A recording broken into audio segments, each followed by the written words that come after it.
पहलगाम दहशतवादी हल्ल्याचं पाकिस्तानी सत्ताधाऱ्यांकडून समर्थन केलं जातंय। पाकिस्तानचा हल्ल्यामध्ये थेट सहभाग असल्याचा सुद्धा कबुली जबाब दिला गेलाय। पहलगाम हल्ल्यातील दहशतवाद्यांबाबत कृतज्ञ असायला हवं अशी दरपोक्ती पाक उपपंतप्रधानांनी केलेली आहे। पहलगामचा हल्ला करणारे दहशतवादी स्वातंत्र्य सैनिक असल्याचं सुद्धा त्यांनी म्हटलेलं आहे। पाकच्या संरक्षण मंत्र्यांकडून दहशतवाद्यांना आश्रय देत असल्याची थेट कबुलीच दिली गेली आहे। अमेरिका आणि पाश्चात्य देशांसाठी 3 दशकं डर्टी काम करत असल्याची कबुली संरक्षण मंत्र्यांकडून दिली गेली आहे। हमने ये नहीं कहा, तो वो हमें शुक्रगुजार होना चाहिए कि ये तो फ्रीडम फाइटर्स भी हो सकते हैं।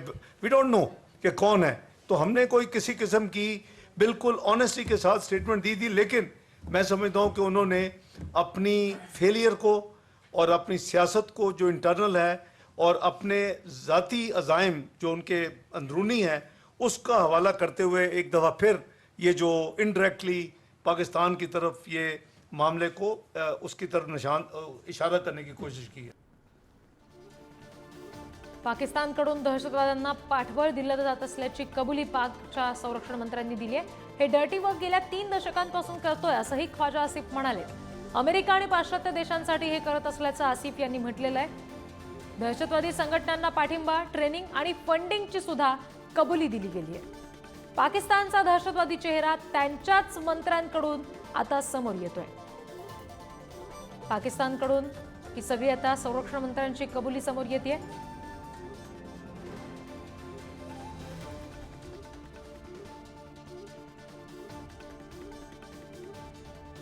या सगळ्या संदर्भात बोलण्यासाठी निवृत्त lieutenant general Dattatray Shekatkar sir आपल्याशी जोडले गेलेले आहेत। त्यांच्याशी आपण बोलणार आहोत।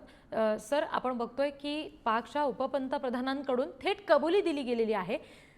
दहशतवादासाठीचं जे फंडिंग आहे, जे काही आवश्यक गोष्टी आहेत त्या एक प्रकारे दिल्या जात असल्याची कबुलीच उपपंतप्रधानांनी त्यांच्या विधानामधून केलेली आहे। ही पहिल्यांदा नाही, याच्या अगोदर पण अनेक लोकांनी म्हटलंय की जे हे लोक दहशतवादी कामं करतात आहे ते आमचे फ्रीडम फायटर आहे, स्वातंत्र्य सैनिक आहे आमचे। हे अगोदर पण म्हटलंय लोकांनी। आणि पाकिस्तानचे वर्तमान जे पण मोठे अधिकारी आहे त्यांनी जे म्हटलंय ते खरं बोलतात आहे। कारण की ते त्यांना मागासला देतात आहे। परवा जे आपल्या पहलगाम मध्ये जो झाला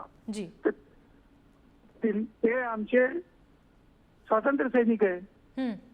आणि ही वास्तविकता असताना ते त्यांना पैसा देतात, त्यांना प्रशिक्षण देतात, त्यांना पूर्ण सगळ्या सवलती देतात आणि मग त्यांना म्हणतात की तुम्ही तिथे काश्मीरमध्ये जा आणि आमच्या आमच्या ठिकाणी किंवा जिथे तुम्हाला वाटतं दहशतवादी कारवाई करा। तर ते कधी कधी माणसाच्या तोंडातून सत्य निघतं। आणि वर्तमान स्टेटमेंट जे आलेलं आहे हे अगोदर पण आलेले आहे। मी पाहिलं आहे त्यांना, मी भेटलोय काही लोकांशी आणि ही वास्तविकता आपल्याला लक्षात घेणं आवश्यक आहे। आणि भारतीय शासन त्याच्यापेक्षा जास्त भारतीय जनमानस यांनी या गोष्टीकडे लक्ष देणं आवश्यक आहे। जी सर, आणखी एक मुद्दा त्यांनी उपस्थित केला, म्हणजे त्यांच्या बोलण्यातून हा मुद्दा उपस्थित झालेला आहे की अमेरिका किंवा इतर पाश्चात्य देशांसाठी आपण हे करत असल्याचं, मागच्या 3 वर्षांपासून आपण त्यांच्यासाठी हे करत असल्याचं देखील त्यांनी म्हटलंय। हे ते करतात आहे। आता जसं अमेरिकेमध्ये जे हल्ले होतात आहे किंवा पाश्चात्य देशांमध्ये हल्ले होतात आहे ते कोण करतंय? हे तिकडचे लोक नाही करत ना, हे बाहेरचेच लोक येऊन करतात आणि त्यांना पाठिंबा त्यांचे देश पाठवतात। कारण की जगामध्ये जिथे तिथे त्यांना असं वाटतं की आमच्यावरती अन्याय आहे, आम्ही तिथे तिथे आपले मुजाहिदीन पाठवू असं त्यांचं स्पष्ट म्हणणं आहे। ही पण वास्तविकता आपण लक्षात घेतली पाहिजे। अगदी सर, आणखी एक मुद्दा या निमित्तानं असा उपस्थित होतोय की भारताकडून या सगळ्याला थेट पंतप्रधानांनी सुद्धा सांगितलं की करारा जवाब मिळेल का, आणि आपण सिंधू जल करार स्थगित करण्याबरोबरच आणखी काही कठोर निर्णय याबाबतीत घेतलेत। प्रत्यक्ष संबंधित दहशतवाद्यांचं घर आता आपण नुकतंच बघितलं स्फोटानं उडवलं गेलंय, प्रत्यक्ष कारवाई सुद्धा सुरुवात झालेली आहे।